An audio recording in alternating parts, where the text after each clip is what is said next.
बहुत रात हो गई थी। तभी छोटे गोपाल को उसके चाचा शिवा अपने घर ले आए। गोपाल को देखकर उसकी चाची, ये क्या, आप इसे यहाँ क्यों ले आए और इतने बड़े पेटी में क्या लेकर आए हैं? उमा, ये गोपाल के कपड़े हैं। गोपाल आज के बाद हमारे साथ ही रहेगा। क्या? ये आप क्या कह रहे हैं? ये हमारे साथ क्यों? भैया और भाभी के बाद गोपाल की पूरी जिम्मेदारी मेरी है। मेरे भैया ने आज तक मुझे सहारा दिया। उनके बेटे की देखभाल का जिम्मा मैं उठाने वाला हूँ। उमा को शिवा की ये बात बिल्कुल भी अच्छी नहीं लगी थी। गोपाल के माता पिता का अचानक से देहांत हो गया था और शिवा के सिवा उसका इस दुनिया में अब कोई नहीं था। लेकिन उमा को गोपाल एक आंख नहीं भा रहा था। दिन बीत रहे थे। उमा गोपाल को शिवा के साथ काम करने के लिए खेत में भेज देती थी। अपने बेटे अर्जुन को 56 भोग खाना देती थी, वहीं गोपाल को सूखी रोटी खिलाती थी। कुछ साल बीत गए। अब अर्जुन और गोपाल दोनों बड़े हो गए थे। एक दिन, ए गोपाल, आज पूरे घर की अच्छे से सफाई कर देना और हाँ, बाद में बाजार में जाकर मैं जो कहूँ वो सब सामान ले आना। आज 8 साल बाद मेरा बेटा अपनी शिक्षा लौटने वाला है। मैं नहीं चाहती कि उसके स्वागत में कोई भी कमी हो। खेत से आते समय ये सब ले आना। उमा गोपाल को काम पर भेज देती है। खेत में गोपाल मायूस बैठा हुआ था। तभी उसका दोस्त, क्या हुआ गोपाल, आज फिर से चाची ने कुछ कह दिया क्या? नहीं भोला, अब तो मुझे बातों का भी बुरा नहीं लगता। आदत हो गई है उनके तानों की। आज अर्जुन अपनी शिक्षा पूरी करके लौटने वाला है, इसीलिए वो बहुत खुश हैं। मैं भी अर्जुन के साथ गुरुदेव से शिक्षा प्राप्त करना चाहता था, लेकिन चाची ने मना कर दिया। चाची हमेशा ही मुझ में और उसमें भेदभाव करती आई हैं। हाँ, क्योंकि वो तुम्हारी माँ नहीं है और माँ तो आखिर माँ होती है। सही कहा तुमने मित्र। वो कहते हैं ना कि भगवान हर जगह नहीं पहुंच सकता, इसीलिए उसने माँ को बनाया। लेकिन मेरी माँ को तो भगवान ने ही छीन लिया। मैंने हमेशा चाची में अपनी माँ को ढूंढने का प्रयास किया, पर शायद मेरे जितना बदनसीब और कोई नहीं होगा। गोपाल अपना काम खत्म करके घर आ गया। उसने उमा को उसने मंगाई हुई सब चीजें दे दी। कुछ देर के बाद अर्जुन घर आ गया। अर्जुन को देखकर तो उमा फूले नहीं समा रही थी। उनका वो प्यार देखकर गोपाल की आंखें भर आई और वो नदी किनारे जाकर बैठ गया। तभी वहाँ एक ऋषिवर चलते हुए आ रहे थे। गोपाल ने देखा कि उनके पैर से रक्त बह रहा है। फिर, ऋषिवर, यहाँ बैठिए, आपके पैरों से रक्त बह रहा है। हाँ पुत्र, चलते समय कांटा चुभ गया है। गोपाल ने ऋषिवर के पैर से कांटा निकाला और अपना रुमाल ऋषि के पैर पर बांध दिया। फिर उसने नदी के पास ही एक जड़ी बूटी उठाई और उसका लेप ऋषि के पैर पर लगा दिया। ऋषिवर, इस जड़ी बूटी से आपको शीघ्र ही पीड़ा से मुक्ति मिलेगी। पुत्र, तुम्हारे मुख पर इतनी पीड़ा और ग्लानि क्यों है? तुम इतने कोमल हृदय के हो, मेरी पीड़ा तुमसे देखी नहीं गई, तो तुम स्वयं किस पीड़ा में हो? फिर गोपाल ने अपनी पूरी कहानी ऋषिवर को बताई। तुम्हें इतने ग्लानि के अनुभव की आवश्यकता नहीं है। पुत्र, मैं तुम्हारे इस मुखमंडल को देखकर कह सकता हूँ कि तुम बहुत बड़े तकदीर वाले हो। तुम्हारा भाग्य बहुत उज्जवल है। तुम ना सिर्फ खुद अपितु अपने पूरे परिवार का उद्धार करोगे। तुम्हें चिंता करने की कोई आवश्यकता नहीं है। शीघ्र ही ऐसा समय आएगा जब सबको तुम्हारा महत्व समझ आएगा। ऋषिवर की बात सुनकर गोपाल को अच्छा लगा। वो घर आ गया। कुछ दिन बीत गए। अभी तक उमा के स्वभाव में कोई बदलाव नहीं आया था।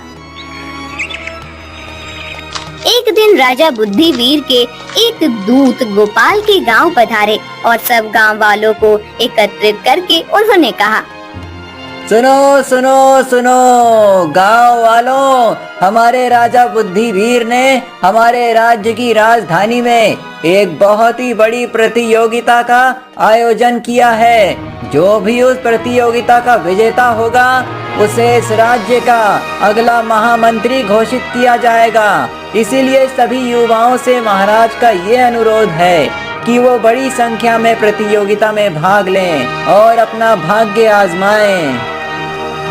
इस बात को सुनकर सभी युवान राजधानी जाने के लिए निकलने लगे। सभी को अपने भाग्य की परीक्षा करनी थी। अर्जुन भी प्रतियोगिता में जाने के लिए तैयार हो रहा था। तब अर्जुन, तुम प्रतियोगिता में भाग लेने तो जा रहे हो, लेकिन वो प्रतियोगिता किस बात की है उसके बारे में तो महाराज ने कुछ नहीं बताया। पता नहीं किस बात की प्रतियोगिता होगी। कोई भी प्रतियोगिता हो पिताजी, मुझे भाग्य का कोई कारण नहीं है। मैं तो गुरुदेव के आश्रम से सभी प्रकार की विद्याओं का ज्ञान ग्रहण करके आया हूँ। मैं किसी भी प्रकार की चुनौती का सामना करने में सक्षम हूँ। देखा, ऐसा विश्वास होना चाहिए। मेरा बेटा आपके इस गोपाल की तरह नहीं है। इसमें बुद्धि और साहस दोनों भी है। मुझे मेरे बेटे पर पूरा विश्वास है कि हमारे राज्य का अगला महामंत्री मेरा अर्जुन ही होगा। अर्जुन तैयारी के साथ राजधानी के शहर जाने के लिए चला गया। गोपाल अपने काम पर लग गया। 2 दिनों के बाद उन्हें पता चला कि जो युवान राजधानी पहुंच गए थे उन सबको महाराज युद्ध भूमि में भेजने वाले हैं। फिर सुनिए जी, आपको पता चला महाराज ने ये ठीक नहीं किया। झूठ बोलकर गांव के सभी लड़कों को युद्धपुर भेज दिया। मेरे हो गया तो हाय मेरा बेटा, इससे अच्छा तो इस गोपाल को ही भेज देते हम। युद्ध में मारा भी जाता तो क्या फर्क पड़ता, वैसे भी हम पर बोझ ही बना हुआ है। चुप रहो तुम। महाराज ने जो किया वो सही नहीं किया है, लेकिन इसका मतलब ये नहीं कि तुम गोपाल के बारे में कुछ भी कहो। चाची, आप मेरे बारे में हमेशा ऐसा क्यों सोचती हैं? मैं आपको हमेशा अपनी माँ के समान मानता हूँ, लेकिन आपने कभी मुझे अपना बेटा नहीं समझा। और समझूंगी भी नहीं। तू तो मेरे गले में फंसा हुआ वो कांटा है जिसे न निगल सकते हैं न उगल सकते हैं। उमा की बात सुनकर गोपाल हमेशा की तरह मायूस होकर नदी के पास आकर बैठ गया। उसका मन कर रहा था कि नदी में कूदकर अपनी जान दे दे, लेकिन फिर उसने सोचा कि खुदकुशी करने से तो अच्छा है ये युद्ध में भाग लेकर मारा जाए। ये सोचकर गोपाल राजधानी में आ गया और दरबार में महाराज बुद्धिवीर के सामने जाकर खड़ा हो गया। तुम कौन हो युवान, और इस प्रकार इतने क्रोध में मेरी ओर क्यों देख रहे हो? मेरा नाम गोपाल है, सोनपुर ग्राम से आया हूँ। क्षमा करें महाराज, लेकिन आपने झूठ बोलकर प्रजा का विश्वास तोड़ा है। आप इतने सारे युवाओं को बिना बताए युद्धपोर पर भेजने वाले हैं। आपने उनके परिवार के बारे में एक बार भी सोचा? क्या बीतेगी उन पर ये सुनकर कि उनका बेटा युद्ध में मारा गया? कितने ही ऐसे युवान होंगे जिनका पूरा परिवार उन पर निर्भर होगा। अगर उन युवानों की मृत्यु हो गई तो उनके परिवार का ख्याल कौन रखेगा? आपने असत्य कहकर बहुत बड़ा पाप किया है महाराज। युवान, तुम्हें स्मरण है कि तुम किसके समक्ष होकर बात कर रहे हो? क्या तुम्हें भय नहीं लगता? भय का तो कोई कारण ही नहीं महाराज। मैं इस धरती पर अकेला आया हूँ। कोई नहीं है जिसे मेरी मृत्यु से दुख हो, लेकिन एक माँ है जो अपने बेटे के युद्ध भूमि पर जाने के बारे में विचार करके ही भय से कांप रही है। आप कृपया करके उस युवान को पुनः वापस भेज दें और उसकी जगह पर मुझे सेना में शामिल कर लें। मैं आपसे हाथ जोड़कर अनुरोध करता हूँ महाराज।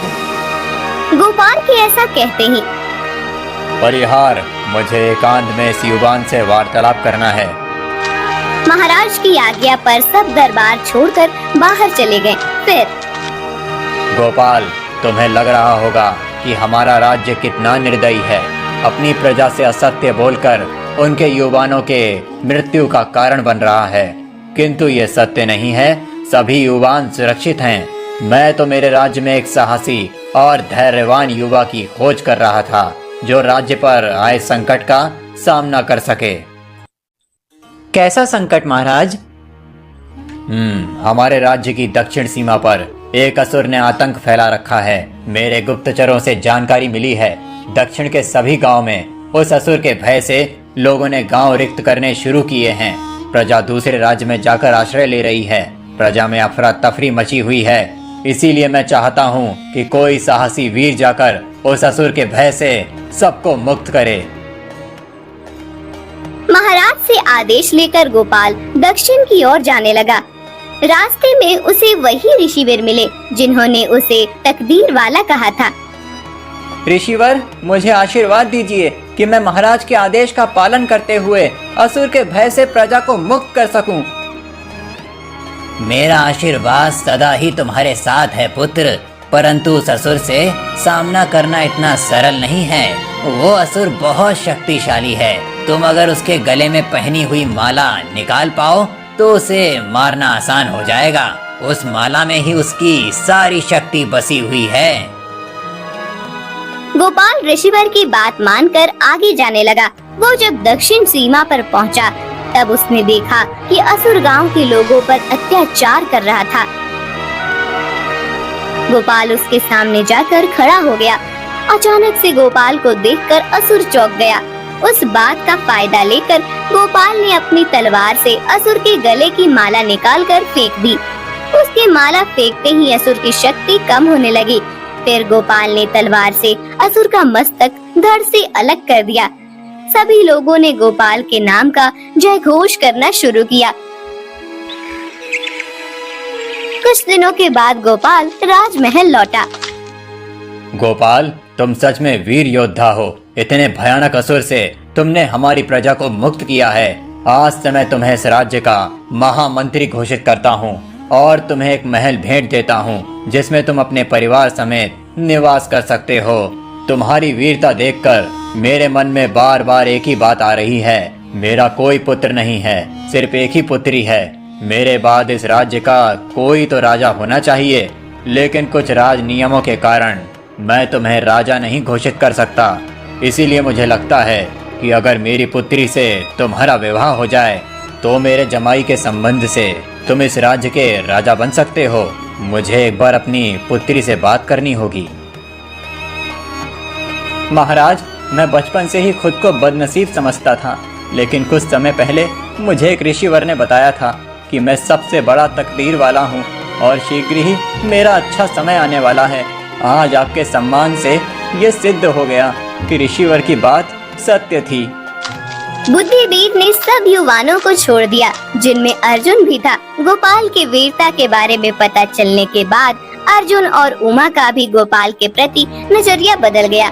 वो अब गोपाल के साथ प्यार से रहने लगे। कुछ दिनों के बाद राजकुमारी ने गोपाल के साथ विवाह करने के लिए हाँ कह दी। दोनों का भव्य विवाह संपन्न हुआ। उमा ने अपने पुत्र और पुत्रवधू का स्वागत किया। सब लोग एक साथ खुशी से रहने लगे। ऋषिवर की बात सच हो गई कि गोपाल सबसे बड़ा तकदीर वाला है।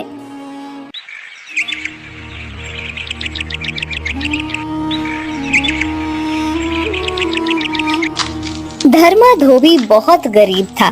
धर्मा के 3 बच्चे थे। सबसे बड़ा सतनु और 2 बेटियां कमल और सुमन। एक रात धर्मा की पत्नी सुनिए जी। हाँ बोलो राधा, तुम्हें कोई तकलीफ हो रही है क्या? जी, मेरी तकलीफ तो अभी मेरे साथ ही खत्म होगी।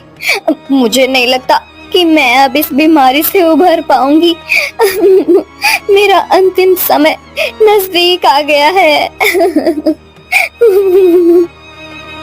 ये क्या बोल रही हो? तुम्हें कुछ नहीं होगा। मैं तुम्हें बड़े से बड़े वैद्य के पास ले जाऊंगा। मैंने सुना है कि उत्तर दिशा में एक बड़े ही ज्ञानी वैद्य रहते हैं। उन्होंने आज तक कई रोगों का इलाज किया है। वो तुम्हें भी ठीक कर देंगे।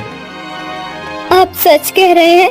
लेकिन इतनी दूर जाने के लिए और उन वैद्य जी से इलाज करवाने की हमारी हैसियत नहीं है। कहाँ से लाएंगे इतने पैसे मेरे इलाज के लिए? आपने पहले ही ये घर भी गिरवी रखा है। अब कुछ नहीं होगा। मैं जान चुकी हूँ कि मैं कुछ ही दिनों की मेहमान हूँ।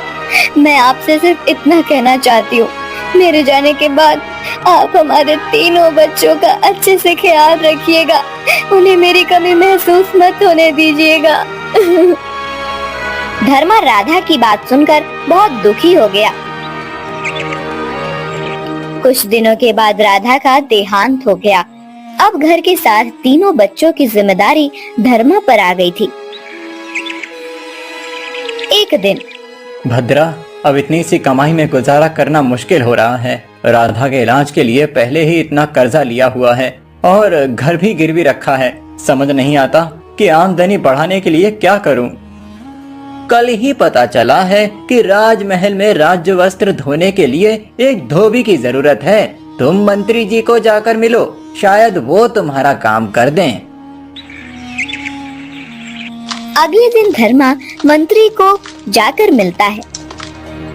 मंत्री जी, मैंने सुना है कि महल के वस्त्र धोने के लिए एक धोबी की जरूरत है।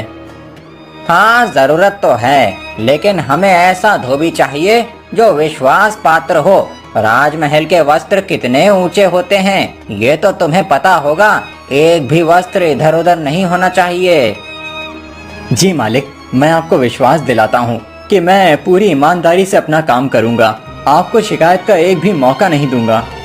अगर कोई ऊंच नीच हो गई तो तुम्हें सीधा महाराज के सामने हाजिर करूंगा, ये याद रखना। ऐसी नौबत नहीं आएगी मंत्री जी। आपके यहाँ जो नाथा काका सालों से काम कर रहे हैं, उन्होंने ही मुझे काम सिखाया है। मैं उनसे पूछकर ही सब काम करूंगा। ठीक है, कल से आकर वस्त्र ले जाना। अगले दिन से धर्मा राजमहल का वस्त्र धोने का काम करने लगा। एक दिन धर्मा के घर एक योगी बाबा आए। वत्स, भूखा हूँ, कुछ खाना खिलाओ।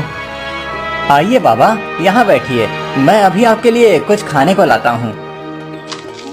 धर्मा योगी बाबा को बिठाकर भीतर चला गया। उसने अपनी पूरी रसोई में ढूंढा, लेकिन बाबा जी का पेट भर सके इतना पर्याप्त खाना उसके पास नहीं था। धर्मा ने एक डिब्बे देखा, 2 रोटियां बन सके उतना ही आटा बाकी था। धर्मा ने उस आटे की कटोरियां बनाई। फिर बाबा जी क्षमा करें, लेकिन मेरे पास आपका पेट भर सके उतना पर्याप्त खाना नहीं है। जो आटा बचा था उसकी 2 रोटियां बनाई हैं, इसे खाकर मुझे कृतार्थ करें। तुम्हें क्षमा मांगने की आवश्यकता नहीं है। इतना खाना मेरे लिए पर्याप्त है, और ये खाना मेरे लिए पर्याप्त है या नहीं, इससे महत्वपूर्ण ये है कि तुमने अपने या अपने परिवार के बारे में विचार ना करते हुए घर में जितना भी खाना था वो मुझे दिया। तुम सत्य में एक दयावान मनुष्य हो। तुम्हारे छोटे छोटे बालक हैं, परंतु फिर भी तुमने एक भी बार विचार नहीं किया कि अगर सारा खाना बाबा जी को दे दिया तो वो बालक भूखे रह जाएंगे। मैं तुमसे अति प्रसन्न हूँ वत्स। आपका आभार योगी बाबा, लेकिन मैं क्या करूँ? इस गरीबी से जितना छुटकारा पाने की कोशिश करता हूँ उतनी ये बढ़ती ही रहती है। इसका एक ही उपाय है वत्स, शिक्षा। शिक्षा ही तुम्हारे परिवार को इस गरीबी से बाहर ला सकती है। तुम्हारे इस पुत्र को अच्छी शिक्षा दो ताकि ये आगे जाकर कुछ ऐसा काम कर सके जिससे वो तुम्हारे परिवार की सहायता कर सके। लेकिन बाबा जी, हमें कौन शिक्षा देगा? हम गरीबों को शिक्षा लेने के नाम पर भी उपहास का पात्र बनाया जाता है, और शिक्षा इतनी महंगी होती है कि मैं मेरे बेटे को पढ़ा नहीं सकता। अगर ऐसी बात है तो तुम अपने पुत्र को मेरे साथ भेजो। मैं तुम्हारे पुत्र को शिक्षित करूंगा, उसे सारी विद्याओं का ज्ञान दूंगा, जिससे ये आगे जाकर एक ऐसा युवक बने कि हर कोई इसे अपने साथ काम करने के लिए बुलाए। योगी बाबा की बात धर्मा ने मान ली और अपने बेटे शंतनु को भेज दिया। 12 साल बीत गए। 12 सालों बाद शंतनु एक युवा बनकर लौट आया। उसने जो शिक्षा योगी बाबा से प्राप्त की थी, उसका तेज उसके चेहरे पर साफ झलक रहा था। धर्मा अपने बेटे के आने की खुशी मना ही रहा था कि तभी मंत्री का एक सेवक आया और उसने धर्मा को महल में हाजिर होने को कहा। धर्मा राजमहल चला गया। फिर महाराज, ये वही धोबी है जिसने राजमहल के वस्त्रों की चोरी की है। मंत्री की बात सुनकर धर्मा के पैरों तले जमीन खिसक गई। नहीं महाराज, मैंने कोई चोरी नहीं की है। महाराज, ये असत्य बोल रहा है। मेरे सेवक ने कल इसे 15 वस्त्र धोने को दिए थे, परंतु जब इसने वस्त्र वापस किए तब वो सिर्फ 12 ही थे। नहीं महाराज, सेवक ने मुझे सिर्फ 12 ही वस्त्र दिए थे। अच्छा, तो मैं असत्य बोल रहा हूँ? नहीं, मैं ऐसा नहीं कह रहा हूँ, लेकिन मैंने चोरी नहीं की है। मैं तो यहाँ सालों से काम कर रहा हूँ। आज तक कभी भी मैंने एक भी वस्त्र को इधर उधर नहीं किया, तो आज मैं ऐसा क्यों करूँगा? क्योंकि इस बार जो तुम्हारे पास वस्त्र धुलने के लिए आए थे उनमें सोने के तार लगे हुए थे। उन सोने की तारों को देखकर तुम्हारी नीयत में खोट आई होगी। नहीं महाराज, ये सच नहीं है। धर्मा धोबी, हम कैसे मान लें कि तुम सच बोल रहे हो? तुम्हारे पास अपनी बात को सत्य साबित करने का कोई प्रमाण है? नहीं महाराज, मेरे पास ऐसा कोई प्रमाण नहीं है, लेकिन मैं सच कह रहा हूँ, मैंने चोरी नहीं की है महाराज। महाराज, आप तो बहुत दयालु हैं, मेरा न्याय कीजिए महाराज। मैं तुम्हें कल तक का समय देता हूँ। अगर तुम ये साबित कर सको कि तुमने चोरी नहीं की है तो तुम्हें दंड नहीं मिलेगा। धर्मा घर आ गया। क्या हुआ पिताजी, आपको राजमहल में क्यों बुलाया था?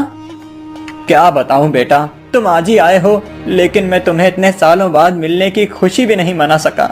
बेटा, मंत्री का कहना है कि मैंने सोने के तार लगे हुए राज्य वस्त्र चुराए हैं। क्या? वो ऐसा कैसे कह सकते हैं? बेटा, उनका कहना है कि उन्होंने मुझे 15 वस्त्र दिए थे, जबकि मेरे पास तो सिर्फ 12 ही वस्त्र आए थे धुलने के लिए। पिताजी, आपको पक्का याद है आपके पास 12 ही वस्त्र आए थे? हाँ बेटा, मैं वस्त्रों की गिनती में कभी कोई गलती नहीं करता। मैं इतने सालों से ये काम कर रहा हूँ, अब तो मैं देखकर ही बता सकता हूँ कि कितने वस्त्र हैं। कमल और सुमन से पूछते हैं। शायद ऐसा हुआ हो कि आप घर नहीं हैं, तब कोई सेवक आकर वस्त्र दे गया हो। सुमन, कमल, यहाँ आओ। जी भैया। मुझे याद करके बताओ कि उस दिन मंत्री जी की तरफ से कोई सेवक आकर वस्त्र देकर गया था? भैया, जब सेवक आया था तब पिताजी घर पर ही थे। पिताजी ने सारे वस्त्र गिन कर लिए थे। नहीं, उसके बाद जब पिताजी वस्त्र धोने के लिए गए थे तब फिर से कोई आकर गया होगा। नहीं भैया, पिताजी के जाने के बाद कोई नहीं आया था। मतलब पिताजी आप जैसा कह रहे हैं, उन्होंने आपको सिर्फ 12 ही वस्त्र दिए थे। हाँ बेटा, लेकिन दिक्कत ये है कि ये बात मैं साबित कैसे करूं? महाराज ने मुझे कल तक का समय दिया है। उन्होंने कहा है कि मुझे कल ये साबित करना होगा कि सेवक ने मुझे 12 ही वस्त्र दिए थे। पिताजी, जब उसने आपको वस्त्र दिए थे तब उसके सामने आपने गिने थे? हाँ बेटा, पूरे 12 वस्त्र थे, लेकिन अब मैं ये बात साबित कैसे करूं? मेरे पास तो कोई प्रमाण नहीं है और ना ही कोई गवाह। सुमन और कमल की बात कोई नहीं मानेगा, क्योंकि वो मेरी बेटियां हैं और बाहर का कोई आदमी वहाँ पर मौजूद ही नहीं था उस समय। पिताजी, आप बिल्कुल भी चिंता मत कीजिए, हम तीनों को आप पर पूरा विश्वास है। तुम लोगों का तो विश्वास है बच्चों, लेकिन अगर महाराज को विश्वास नहीं हुआ तो वो मुझे उस बात का दंड देंगे जो गुनाह मैंने किया ही नहीं है। जिंदगी भर गरीबी से गुजरता रहा और अब इस उम्र में अब ये चोरी के इल्जाम की जिल्लत। पिताजी, आप ज्यादा मत सोचिए, निश्चिंत होकर सो जाइए। मैं योगी बाबा के पास से शिक्षा प्राप्त करके आया हूँ और अब मुझे उस शिक्षा का प्रयोग आपको न्याय दिलाने में करना होगा। कल ही मैं आपके साथ राजमहल में चलता हूँ, फिर देखना क्या होता है। अगले दिन धर्मा के साथ संतनु राज दरबार में पहुंचता है। दरबार में महाराज के साथ मंत्री और बाकी सब मौजूद होते हैं। धर्मा, कल मैंने तुम्हें कहा था कि अपनी बेगुनाही का प्रमाण लेकर आना। तुम ऐसा कोई प्रमाण लाए हो? महाराज की जय हो। महाराज, मैं धर्मा धोबी का बेटा शांतनु हूँ। मैं प्रमाणित करूँगा कि मेरे पिताजी बेगुनाह हैं और उन्होंने चोरी नहीं की है। अच्छा, ऐसा कौन सा प्रमाण है तुम्हारे पास? महाराज, मुझे मंत्री जी से बात करनी है। मंत्री जी आपसे कह रहे हैं कि आपके सेवक ने पिताजी को 15 वस्त्र दिए थे, लेकिन पिताजी कह रहे हैं कि उन्हें सिर्फ 12 ही वस्त्र मिले। तो आपके सेवक के पास कोई प्रमाण है कि वो सच बोल रहा है? युवान, तुम्हारा इतना दुस्साहस कि तुम राज्य के मंत्री के सेवक पर संदेह करो। हम सभी सेवकों को जांच परख कर ही काम सौंपते हैं। मेरा सेवक कभी असत्य नहीं कह सकता। तुम्हारे पास कोई प्रमाण या साक्षी हो तो बताना। हाँ, मेरे पास एक साक्षी है। लेकिन मंत्री जी, जब मैंने धोबी को वस्त्र दिए तब वहाँ उनकी बेटियों के सिवा और कोई नहीं था। था सेवक, सिर्फ तुम इस बात को नहीं देख पाए। महाराज, हमारे घर के बाहर एक पेड़ है, वो इस बात का साक्षी है कि मेरे पिताजी सच बोल रहे हैं। क्या? एक पेड़? लगता है तुम्हारी मति भ्रष्ट हो गई है युवान। एक पेड़ किसी बात का साक्षी कैसे हो सकता है? पेड़ क्या यहाँ आकर सच बताएगा? नहीं, पेड़ यहाँ नहीं आ सकता, इस बात को मैं मानता हूँ। लेकिन अगर हम पेड़ के पास चले जाएं, तो वो पेड़ सब कुछ सच बता देगा। ये कैसे संभव है? कोई पेड़ बोल कैसे सकता है? महाराज, मैंने 10 वर्षों तक एक योगी बाबा के पास शिक्षा ग्रहण की है। उन्होंने मुझे अपनी योग माया भी सिखाई है। उसी योग माया का उपयोग करके मैं किसी भी अचल वस्तु को बोलने की शक्ति प्रदान कर सकता हूँ। हम सब मेरे घर के बाहर जो पेड़ है उसके सामने जाते हैं। मैं अपनी योग विद्या का उपयोग करता हूँ, फिर सारा सच पेड़ खुद ही आपको बता देगा। क्या सच में ऐसा हो सकता है? हाँ महाराज, योगी बाबा बड़े ही ज्ञानी हैं। उनके पास तंत्र मंत्र, योग माया और बहुत सी विद्याएं हैं जो उन्होंने मुझे सिखाई हैं। आप कृपया कर चलिए मेरे साथ। संतनु की बात सुनकर राजा सबसे चलने को कहता है। उसे चलता मंत्री को डर लगने लगता है। महाराज, आपको इतनी दूर जाने की कोई आवश्यकता नहीं है। मुझे अभी याद आया कि सेवक ने 12 ही वस्त्र दिए थे। वो 3 वस्त्र तो मेरे कक्ष में ही छूट गए थे। मंत्री, ये बात आप अभी बता रहे हैं? आपकी वजह से आज मेरे हाथ एक बेगुनाह को सजा हो जाती। महाराज, वो मुझे स्मरण नहीं था। अच्छा, तो आपको ठीक उसी समय पर इस बात का स्मरण कैसे हुआ? महाराज, कहीं मंत्री जी कोई बात छुपा तो नहीं रहे हैं? मैं भला क्या छुपाऊंगा? मैंने जो भी सत्य है वही कहा है। महाराज देखिए, इनकी लड़खड़ाती हुई जुबान ही इस बात का प्रमाण है कि मंत्री जी कुछ छुपा रहे हैं। तुम सही कह रहे हो युवान। मंत्री, सत्य क्या है? हमें अभी इसी क्षण बताओ। महाराज, मुझे क्षमा करना। सत्य तो ये है कि वो वस्त्र मैंने ही चुराए थे। मैंने उस वस्त्र के सोने के तार निकालकर उसके आभूषण बनाए हैं। उस वस्त्र को देखकर मेरे मन में लोभ आ गया था। मंत्री, आपने चोरी की और उसका सारा दोष एक बेचारे धोबी पर डालने का प्रयास किया। मैं इसी क्षण आपको राज्य से निष्कासित करता हूँ। मंत्री चला जाता है। युवान, मैं तुम्हारी प्रतिभा से सत्य में प्रभावित हो गया हूँ, परंतु तुम्हारे पास सत्य में ऐसी विद्या है जिससे पेड़ बात कर सकता है? नहीं महाराज, मेरे पास ऐसी विद्या नहीं है। मैंने तो बस मंत्री जी को फंसाने के लिए ये जाल फेंका था। मुझे अपने पिताजी पर पहले से ही विश्वास था। मेरे पिताजी कभी झूठ नहीं बोल सकते और ना ही उनकी तरफ से वस्त्रों की गिनती में भूल हो सकती है। इसीलिए मैंने मंत्री जी को टटोला, लेकिन उन्होंने गुनाह किया था। इसीलिए पेड़ की बात करने पर वो डर गए और सब कुछ सच बता दिया।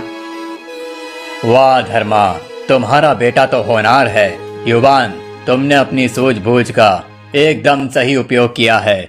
हमारे राज्य को ऐसे ही मंत्री की जरूरत थी जो अपनी सूझबूझ और बुद्धि का उपयोग राज्य के हित के लिए करे।